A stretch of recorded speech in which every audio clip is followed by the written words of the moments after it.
Looking for a real connection this holiday? It's Just Lunch and KFAN are giving one lucky listener the chance to win a complimentary 3-month It's Just Lunch membership. No! The personalized matchmaking service that sets you up on fun and meaningful dates with people you'll actually want to meet. Head over to KFAN.com, keyword contest to enter today. Matchmaker, make me a match. As the radio Romeo, I'm very familiar with matchmaking. Yeah, I made it up. Not many people I didn't match with. I'm Common. He's 10 to be. The legendary Mark Rosen is here as well. We were just talking about, we heard the Grimmer talking about tonight's game. Right. The Purdue Boilermakers, who they can't be number one anymore now, right? Where did they drop? Did he say that in there? Because we were kind of listening to half an ear because we were talking. Right. I know that they were the number one team in the nation going into the weekend game against Iowa State, who I think was 8 at the time or 10. Iowa State destroyed them. Gophers playing tonight. Yeah, the Gophers, I think, are also, we lost our point guard for the year. Is that right? That's correct. Yeah, and so. Broke his foot or something. Yeah, and I would have, again, you would just logically, you would think, well, it's going to be tough to hang with them, much less win. But, I know Indiana's not Purdue, though Purdue is in Indiana, but the Gophers just beat number 22 Indiana. So, yeah, even, and again, I'm not looking for moral victories, but I just we were just talking about this. I like college basketball better than the pros, and it's not as pure as it used to be. Where it's like you were just talking about, guy got in there as a freshman, he was there till a senior, and then he left. Yeah. Now guys are leaving Most after 1 year, and now we have nil money and all of those kinds of things. But it'd be fun to see if what the Gophers do and what Medved obviously had a few tricks up his sleeve against Indiana. What he has against Purdue, we'll find out. I guess. I'm sure Purdue did not take lightly get embarrassed on national TV basically on their home court against Iowa State. I turned that game on. I wanted to watch. Figured I'd just catch the second half. I was running around, whatever I was doing, and then I put it on. I thought I was like, wait, what? Iowa State's up by. And they just never let their foot off the gas pedal, and they blew them out, which is really unusual. So, I think Purdue, you asked the question, I think that they dropped to 6th. Not that it matters. Right. It's not, the rankings are just for conversation purposes as much as anything else. And as you build your resume towards March Madness, and obviously Purdue will be one of those teams in the Big Ten that normally gets mentioned in the same breath with, the Michigan States, Iowa gets in there, but yeah, and now we got all the West Coast teams. I always forget about that, and their storied history. But for the Gophers, and they're undermanned. But I love the way they played the other night in their victory over Indiana. I love the ball movement they had, the way that they just kind of were looking after each other, and they just had a real team concept without necessarily a big star that's going to. But they got to stay out of foul trouble because they don't have a very deep bench right now. Yes. Yesterday, we were talking about, and I was going to try to dial up the story again if I could find it. It was the one regarding the donation from a very wealthy, here it is. Hold on, just pulling it up here. Give me 1 second. Michigan State University secured a $401 million commitment from Greg and Dawn Williams, with $290 million earmarked for the athletic department. The donation is the largest in school history. Greg Williams, he's the co-founder and CEO of financial technology and insurance brokerage company Acrisure. He's the guy. He and his wife donated the dough. He says he sent a message to university stakeholders: set your expectations extremely high because the support that you need to achieve what you want to achieve, you have it. He's really tight with Tom Izzo. An emailer sent me this yesterday, just before 4 o'clock. It says, to piggyback on Michigan State story you read today, here's another school. Then he goes to say, I'm done with college sports, no rules, no guidelines, nothing. Right. It is nothing but real-life fantasy teams for excessively rich people. At least in pro sports, they have the max they can spend by team to make sure it's balanced across all teams, not in college now. I know I'm old, but I thought the purpose of college was for education. Here's what this is from Ross Dellinger, who's some sports reporter of some sort. He writes, in a groundbreaking, and this is the tweet, I got a screenshot of a tweet. In a groundbreaking endeavor, the University of Utah Athletics is entering into what could be a $500 million plus equity partnership with Otro Capital, featuring the creation and shared ownership of a for-profit entity to operate athletics. That's what sources are telling Yahoo Sports. I don't even understand what that means, other than more money into college sports. And just, I mean, $500 million plus. Yeah, they opened up, as you like to say, Pandora's box, genie out of the bottle, et cetera, et cetera.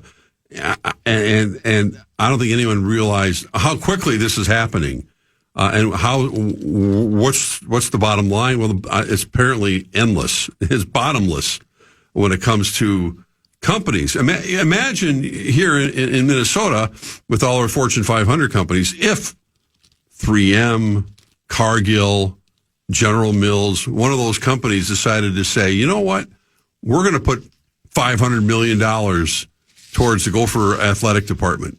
And our shareholders have signed off on it. They have the capital, in theory, to match what you're describing some of those other ones to do.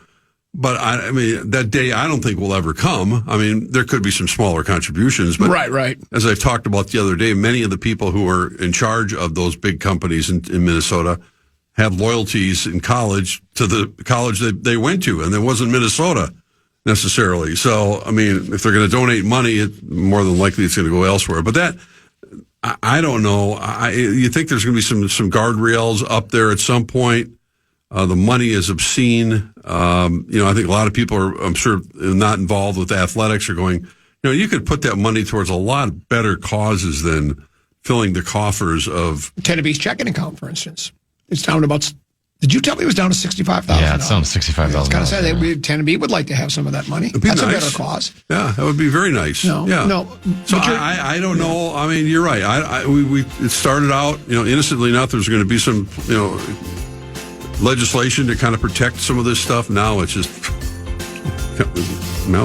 buyer beware. Just go for it. I have a question, Viking related, all right, for you on the other side of the break. Look forward to that. It's I'm about to say something controversial. That's interesting. Yeah, we'll do that on the other side of the break. It's Common Tenneby and Mark Rosen here on the Fan.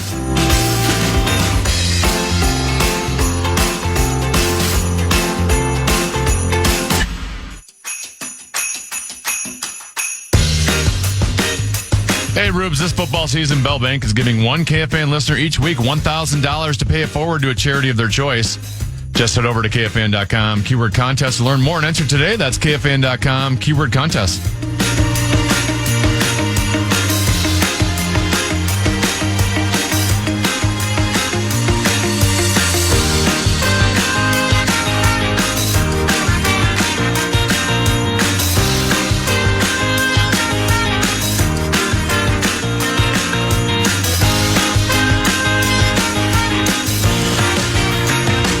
Like, hello?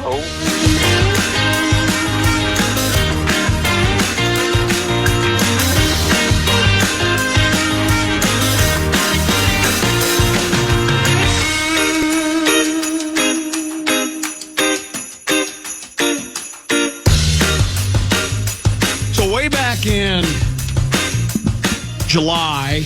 June, July, whatever, August, September, Vikings probably early. Vikings had some decisions to make. Do they re-sign Sam Darnold? Do they want to keep him? They decide they don't want to. Danny Dimes. You want to maybe have him in the competition for quarterback. They don't want to do that. Aaron Rodgers. Thanks, Aaron, but no thanks. They decided to go with McCarthy. Go back in time. If you would have known he could be lured out of retirement, would you have signed Phil Rivers? Phil Rivers, 44 years old. Did you see? He looks like he's slinging it. Oh, I don't think he's stayed in football shape. He said the middle's not quite what it used to be. I mean, his middle. Right. And KOC was laughing about it during his news conference today. He said he's got apparently, he knows him real well from his days in San Diego, et cetera, in the West Coast. And he's got a full football field like in his backyard. That's what he said, yeah. And full practice facility. Well, he's got enough kids he can field an entire team so he can practice his throwing. He's a grandfather. Was he 44? 44 years old. I guess Favre wasn't available. I just call him Vic's formula. And, this is, we don't know if he's going to start or not. They have a quarterback who's their backup is. May as well. What do they got to lose? Well, correct. And the Colts, are just bottoming out because they look like a, on November 2nd, they were 7-1. Yeah. They are now 8-5. And they got to play in Seattle this week. They were 7-1. And like Tenby was saying when I brought up that number to Tenby yesterday, like he was saying, well, the conversation was, looks like they're going to have home field advantage throughout the plays. And instead, the surprise team. They got like a 6-7% chance of even making the playoffs anymore. It doesn't look good. And it's you fear for. Mechanically, I think Philip Rivers, if he sat back in his old rocking chair, he could sling it, 60, 70, 60 yards. He can throw the ball. He's always had a great arm. I always loved watching him. Howitzers are hanging from his right shoulder. But the problem is, I don't think they're not playing flag football the last time I looked, and Seattle's going to go after him. And, can he absorb? I called it elder abuse. It might be. I mean, I think it's like two-handed touch or something because that's one thing you can't practice is absorbing any of those hits. We'll see how this progresses between now and Sunday afternoon, but that would be one of those games, and I don't know. I don't if I could get my hands on it. It's on CBS, but I don't think it's going to be televised locally because the Packers and the Broncos are playing at the same time. There's several good really matchups. Good games. That's a huge game with all sorts of seeding implications and NFC North division because, Denver, again, I know they've had a lot of comebacks, and, some people think they might not be as good as their record would indicate, though the old comeback to that is you are as good as your record. But that should be a really good football game. That should be, and that'll be the national game at 3 o'clock. I was just telling Tanner before I walked in here. Not Kitties Rams? Hang on a second. Let me look at. Is that the national game, or is it?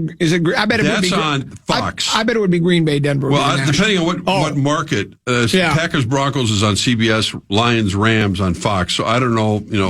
Here in this market, because the Vikings are playing Sunday night, I don't have any idea what they're going to be doing. Well, and now you see what I don't understand about the TV stuff is I know that when the Vikings game on, there can't be another blah blah blah. But does. Are there specific rules? Like, can CBS and Fox go head to head with those two games at 3:25, or is there? Probably not in this market. There used to be a real pecking order to how things were done. When I was at Channel 4, they would have like the Vikings playing at noon, and then there would be no game. It'd be crazy for Fox to televise a game against them because nobody would be watching it, and then there'd be a 3 o'clock game on.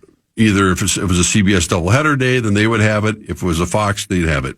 And it'd be one or the other. Now it's sort of like, and you knew which conference, the NFC basically would be on Fox and the AFC would be on CBS. But that's changed, hasn't it? It's completely changed. Because I was going to say this, I've seen times where there'll be two NFC teams playing on CBS. No. When did that start, and why is that just a partnership with everything? It's good for both networks to be able to air. They worked it out, different arrangements to have. Because that never happened in the past. No, it never did. Never allowed it.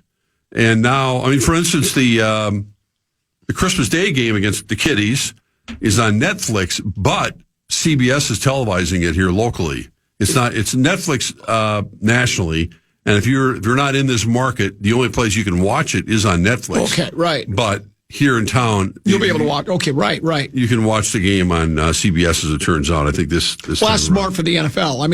They have to do that. Have to have a local partner. Yeah, you have to. Otherwise, you would really annoy people that I don't want Netflix. I can't afford Netflix. I don't want to pay for all this extra stuff. Trying to keep up with it. So anyway, there's a lot going on with all that. But in the meantime, in Chicago, you know how cold it's going to be here in town this weekend. And last time I looked, Chicago's not far away. They're saying wind chill temperatures 10, 15 below for the Bears-Browns game. Bundle up. You got to go back a long ways. Not that long ago because we did have the playoff game against Seattle here, the Blair Walsh game, when the temperature was and the Brett Favre last game of his career against the Bears on that Monday night game. When it was just bone-chilling cold, but it's going to be that way in Soldier Field for the Bears game. I hope that one's. I don't know if it'll be televised. I doubt if it will be because it's just not. I guess the Bears are attractive enough. They're 9-4, obviously, so they host Cleveland on Sunday at noon at bone-chilling cold Soldier Field. Let's take our final break, come back, some other odds and ends, loose ends to tie up with Mark Rosen. We'll do that on the other side of the break. It's Common Tenby and Mark Rosen here on the Fan.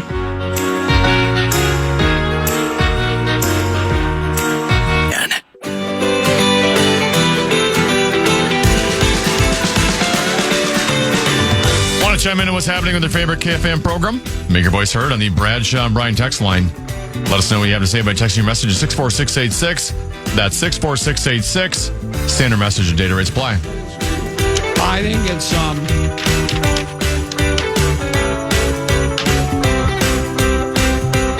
we won't know till they try. You got to finish your sentence or start it.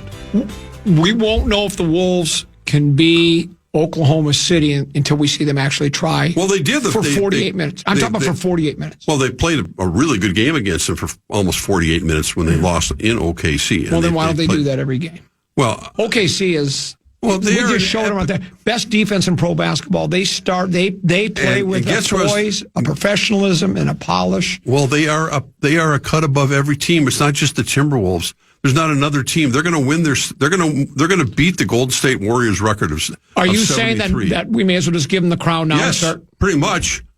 I don't think I think they're unstoppable. Unless they've survived injuries, they have a 10-man rotation. They are absolutely hell bent. I think on not only breaking Golden State. Is it 73? I think that's the record. But going back to back, and they're 10 deep. They can survive injuries. Shea doesn't even play in the fourth quarter of a lot of games. I mean, and the Timberwolves, when Gobert is on the court, I think have the second best defense in the NBA. When he's on the court, when he's not, that's a whole nother story, as we saw the other night. So, I mean, I know Rudy takes a lot of heat, and he lost his cool, which was wrong the other night. But the Wolves are a much better basketball team, much better defensive team when he's on the court, no doubt about it. But they're in a whole. Right. OKC's just in another stratosphere right now. And if you like dynasties, enjoy the ride because they're on. Every guy on Oklahoma City and every guy on the Wolves, they both have 2 arms, 2 legs, and a head. Well, they do. Here's what I tell you about Oklahoma City. Every player in the team is a man. They're a human being. Wow. And they're basketball players. This is deep. This is really deep stuff. That's what they are. Yeah, you're right about that.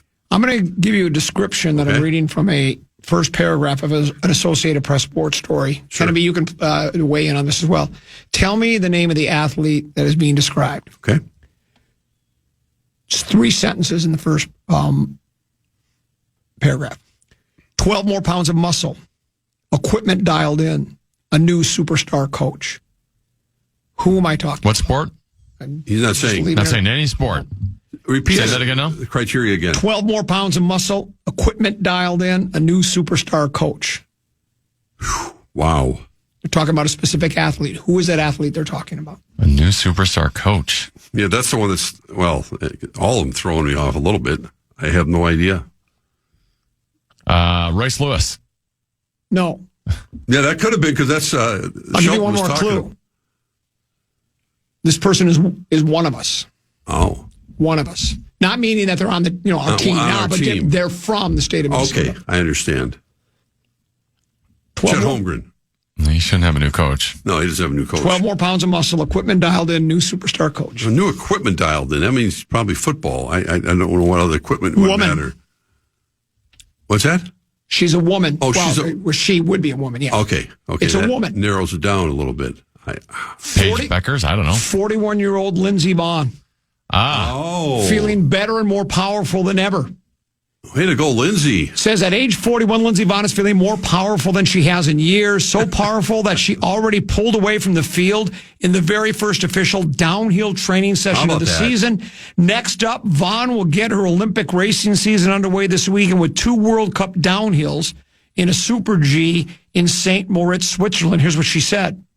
Physically, I'm in possibly the best shape I've ever been in, and my body doesn't hurt. So that's the best part of it all. She's returned to skiing last season after 6 years of retirement and following a partial replacement surgery on her right knee, which included inserting 2 pieces of titanium. She's back. She's tanned. She's rested. She's ready. Lindsey It does go to show you that the slope does all the work. Right? You just miss 6 years. Work, right. You can miss 6 years. You're over 40 years old and you're still dominant. This would be quite the success story.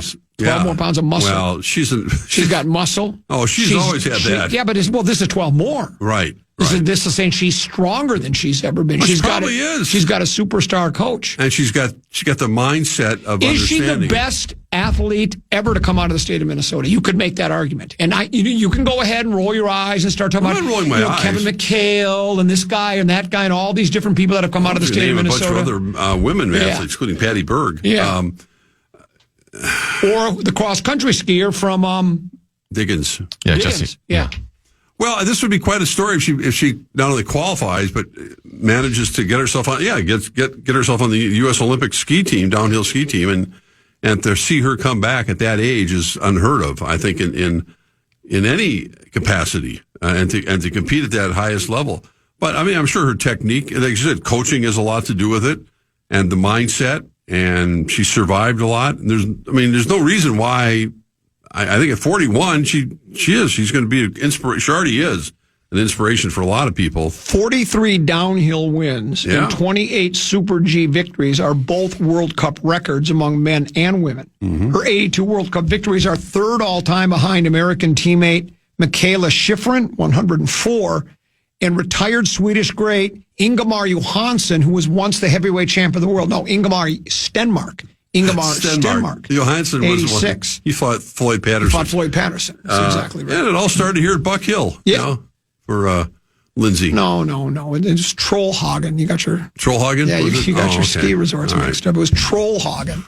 You ever skied Trollhagen, Mark? I have. I always loved that. I skied everywhere around here. I never downhill skied. I tried. This was when Deuce and baby brother Peter were like 7 years old. Yeah. The two of them, Potato and I, we went up to Giants Ridge. Yeah. Decided to take an initial ski lesson to go down to Bunny Hill, see what it's like. Well, the three of them picked up on it right away. Me, I was struggling mightily. I had the same problem with cross-country skiing, but not downhill. I was just trying to finish my story. I'm sorry. That's okay. I'm sorry. So the ski instructor gal, she's trying to encourage me. Oh, you can try again. And so I try again. Deuce and baby brother Peter are doing helicopters or whatever. Mm-hmm. I mean, they've picked up. So I finally wipe out again. And she goes, let's try it again. I go, no, I'm done. She goes, oh, come on. You could do it again. No, I said, I think this is about it for me. Well, you're not doing too bad. I go, I'm done. And then she went, oh, I see. Okay. It was the most frustrating thing. And I know you got to give it time, but I don't know how people do it. Just lost your edge. Well, first of all, you have to be athletic, which I guess I'm not anymore, never really was. I just became, and I thought it would be fun. So then I was who was I just talking to about it, about downhill skiing? And they looked at me and said, no, you shouldn't try because at your age, you're just going to kill yourself. Well, now, yeah. I took my first lesson 40 years ago, I think, and skied with my kids for a while. They were terrific. They still are. They just don't ski as much, obviously. Yeah. One lives in California, so it's harder for him to get out. But Tenny, you're a skier? I've downhill skied once in my entire life. Really? I did it as an adult. I would love to do it again. I actually found it pretty easy because if you've played hockey before, it's basically the exact same. Yeah, okay. Like you're stopping the exact same way. So I had zero issues with it. But if you made me cross country ski, that would be a whole different ball game. But a lot of kids, of course, got into snowboarding. Well, Bridgestone guy is already said that he's going to take me and my wife, going to teach us how to cross country ski. Is it really hard? I know it's physically demanding, but it doesn't look like that technique. There's something to it. I get that, but it seems like that would be easier. There's a rhythm to it you have to get into, and that's the problem. And you could topple over pretty easily. That seems like it would be a less difficult to learn than downhill skiing. Or am I wrong there? I think it's the other way. Really? I agree with Ken. I found downhill skiing much easier to learn, and I had a good coach, as they say. I had a good instructor. Well, you're going down the hill at breakneck speeds. Not really. Not if you cross country. You're just hill. You just take your time. I'm going down to. You start at the bunny hill. You don't go down the I tried the black bunny diamonds. Hill. I think the downhill skiing is just more the fear part, but I think in terms of the actual technique of doing it, the slope does all the work. Yeah, it does. That's fun. Did you ever get to double diamond? I was skiing in Colorado once. Because isn't that the hardest? Yeah, don't they tough. rate the trails and or the ski track, whatever they're called? Yes. And black double diamond. They have is like warning for experts, signs, right? yeah, for people. And I just remember the first time I went to Colorado, Beaver Creek I was at, and I was like, where is the oxygen? I mean, I remember it was like I was getting altitude sickness because, I'm used to going to Buck Hill and Trollhagen and Afton Alps and all these places. You get on a ski lift in Beaver Creek and you're going, I think I'm going to heaven. It just keeps going on and on and on. And it's exhausting, but it was thrilling. Okay. So Anyway. you just brought up altitude change, and that's it's one of my pet peeves. It's one of my favorite topics. Right. About, Athletes. oh yeah, go to Denver. It's, and athletes use it as an excuse all the time. Elevation change, time zone, circadian rhythms, blah, blah, blah. And I always like to come up with of examples in which that has been defied, including my own when I flew over to Scotland, 6-hour flight, 7-hour flight, drove from Glasgow to St. Andrews, went to the golf course. Heated up. And went out and shot a 79 just like that. It was like I'd taken a nap. Okay. Here's the latest, though. Luka, do you want to call him Doncic or Doncic today? It's up to you. Now, his All about the baby? daughter was born Right. on December 6th. He was there for the birth of his daughter. More power to him. Yeah. That was in Slovenia. Mm-hmm. Now, last I checked, Slovenia isn't a suburb of Los Angeles. It's like halfway across the world, right? It's a ways away. He was there for the birth on the 6th and suited up with the Lakers on the 7th against the 76ers. 31 points, 15 rebounds, and 11 assists. Now, last I checked, that's a triple-double. Well, but what about the time zone changes and the jet lag and the circadian rhythms? Well, how could he do such a thing with all that working against him? In other words, it's proof positive again. It's a fallacy. That does not affect a real athlete who's putting everything he has into it. First of all, in the prime of his life and career, and he was flying, in the most comfort possible area, and the time zone probably. All of them do that. I know the time change probably When the helped him Wolves going fly from out to the West Slovenia Coast. all the way to wherever he was playing in L.A. It probably helped him because he gained all that time back. You don't gain time. Well, I mean, it's a time change. It's I don't know how many hours difference. It's probably I don't know. Why can't you just, for once, push back on the conventional wisdom? Everybody always says, well, so then we just have to I don't agree with use that. that as an I don't excuse. think it's true. Yeah. He just proved it. Well- he went off for a triple-double. Yeah, I'm not saying. After all that, I mean, how long was that labor? He was with his wife. He probably didn't even sleep. He probably didn't have a chance to sleep. He wasn't doing any of the work. He was. No, but I mean, he's there with his wife, spectating. though, not sleeping. He's there, with his. What I'm saying is, he had a triple-double and he flew halfway across the world. Unbelievable. Well, there are teams that fly to. A lot of teams decide when they play the games in Europe and in London, et cetera, et cetera. They waited till the last minute to fly from the States to London, and they didn't wait till they didn't go early in the week. They basically got there and played a football game, and that's when there's a 7-8 hour time difference, and they weren't using it as an excuse. They went out and played, and they won. So I mean, it happens more frequently now. The way that these teams and individuals, they can take the precautions they take and the sleep they get beforehand. It's not a big. No, I'm agreeing with you. I don't think it's a big deal. Thank you. Yeah. There's proof positive. Look at Doncic. Or Doncic, whatever we want to call him. Yeah. Someone wants to correct you, Teneby. It says, I need to correct Teneby. He says, in downhill skiing, the hill does all the work. Actually, the chairlift does all the work. That's true. Okay, Larry Mondello guy. Getting off the Larry chairlift Mondello is guy. the hardest part for Larry Mondello guy. Yeah. Wow. It's a cheap shot. I'm a cheap shot Larry Mondello I really guy wasn't thinking it that way. I would say that about myself, though, too, because that's the part that kind of, that last second, you got to make sure you're ready for it. Did you see there was a stat? I don't think it's as big deal as everybody else is making it out to be. But LeBron had a game where he only scored 8 points. It was the first time in like 1,900 and some games that he didn't have double-digit points scored. Correct. Which, I guess that's a big deal, but it's also, well, he's LeBron James he's the main option as a scorer for everywhere he's played pretty much. I know now with sharing time with, Luke, it's not quite like it was Reeves, before. But it's like, I just don't find that eventually he had to have a game where he wasn't going to get double digits. Well, and he was looking for it, though, too. He kept looking at his teammates, pass me the ball, pass me the ball. Was he? Yeah, he was doing selfish. That. Yeah, he was doing that bit. So, I mean, I think they're two great athletes that are, I think, and we're watching their last seasons. Number one, LeBron. Number two, Travis Kelce. He's done after this year. He all but said that on his podcast with his brother. I mean, he's just not into it. Oh, that's obvious. Yeah, I mean, and that's not a big shock. I mean, but we are seeing. I think if they won the big game last year, he would have retired. Probably would have. Yeah, I mean, he's got Tay waiting for him, and they set the wedding date. He can't catch a football anymore. Oh, that was. No, he can't. No, that last play was just humiliating for him. Who do you think made a bigger impact on their sport, LeBron James or Travis Kelce? Is that a joke? Yeah, just wanted to ask. Okay. I always love that. I thought you were going to throw Harrison Smith in there because this might be his last year as well. Well, it will be. Is he a Hall of Famer? I said last week. I mean, I think he's. Do you, Chenna? Because they were talking about that again, almost like it was a given, automatic. I don't think it's a given, but I think he's definitely going to. It may take him a couple times, but yeah, I think he's certainly fits the criteria.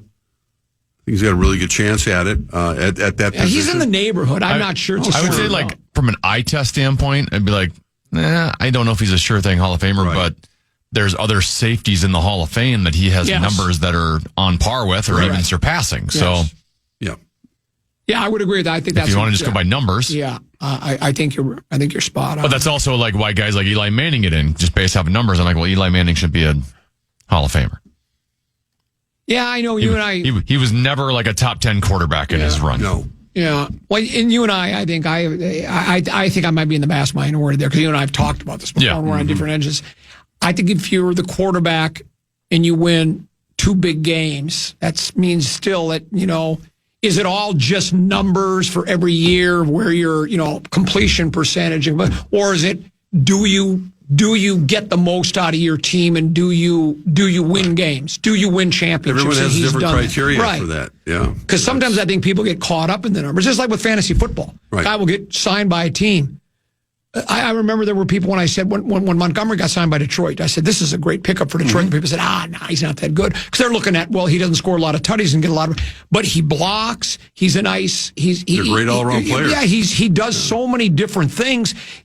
Just because you carry the ball 6 times or 7 times for 45 yards and you don't get any touchdowns doesn't mean you're not a really good running back. It depends what your role is on the team. And I think Eli Manning should be in the Hall of Fame when you win 2 world championships like that. You can argue it, but I don't. You and Tennessee would vote him out. I would. Yeah. Sad, really. He just never scared me as an opponent. I feel like if you're a Hall of Famer, you should scare me. And the Vikings would tear him up most of the time. They scared Belichick and Brady. Was that twice? Did he beat them both? His 2 big games, he beat Brady twice, yeah. Miracle catch didn't hurt. But it's a great throw, though, too. No, not a bad throw. I'm sure Brady had some guys that made great plays for him as well. Of course he did. You love idolizing and pedestalizing Tom Brady. Everybody does. I think I'll tell you one thing I will give him total credit for. He is, I think his he's 1,000% better. 1,000% better when he first started. And 1,000% easier to listen to than Tony Romo. Oh, yeah. But he's and they paid Romo. I gave up on Romo 10 years ago. Opened the Brinks truck for Tony Romo. Well, at first, the reason they did was because he was early on, he wasn't so bad, and he was calling plays before they happened. And that's all he did. Brady's so much beyond that. Brady is, and he was, I remember when he first started, I was like, yes. Well, this might be a guy that's just he's not cut out for, but it's just like anything. It's like reps. He's really good. Yeah, his level of the way he uses it, I don't know if he's gotten coached that way or whatever. It's just natural for him. But the level of raising his excitement level of his voice and really, man, he's spitting out knowledge of left and right on what he's observing. He's like back in the huddle, and that's the observation I make is that. it feels like he's back in the game, the way he's analyzing things and seeing things and talking about it without being like, this is what they're going to do now. He dumbs it down for the average guy like me, where he talks about what the quarterback is seeing, what he's supposed to see, why he did that, what the defensive back's doing. He does it in a way that's just, he's really good at what he does. I still will say this, though, and I've said this before. As good as he is he worth that kind of money? And I say that because if the Vikings are playing Washington, okay, right, and it's the Bears and the Packers at this, or let's say it's Chiefs Ravens at the same time, I'm watching the Vikings, even if it's Tom Brady doing Chiefs Ravens. I don't listen for the play-by-play crew. I watch for the game. And do I prefer some play-by-play and analysts better than others? Sure, but that's not the deciding factor whether I watch a game or not. No, you don't go into it. I don't think many people check the listings, and you normally don't see it anyway. Right. Unless you know what national games are going to be on. You know what Aikman is going to be on. You know what. Their so-called game of the week. Yeah, exactly. You know when Michaels and Herb Street are going to be on. You know those are, but you don't know the right. I don't know what game Tom Brady's doing this week. Right. If I have a chance to watch it. But I don't think anybody chooses it for that reason, do they? I mean, you choose it for the game. You choose the teams. You choose the teams, the game you want, especially if it's your It's a bonus. Team. You got a guy that in this case, I think has really developed into an excellent analyst. I mean, it's phenomenal. Yeah. Reminds me a lot of you. Today, Wednesday. Oh, you're back tomorrow. I'm back tomorrow. A little bonus spread spring, I guess. Tomorrow. Here's what I'm going to do.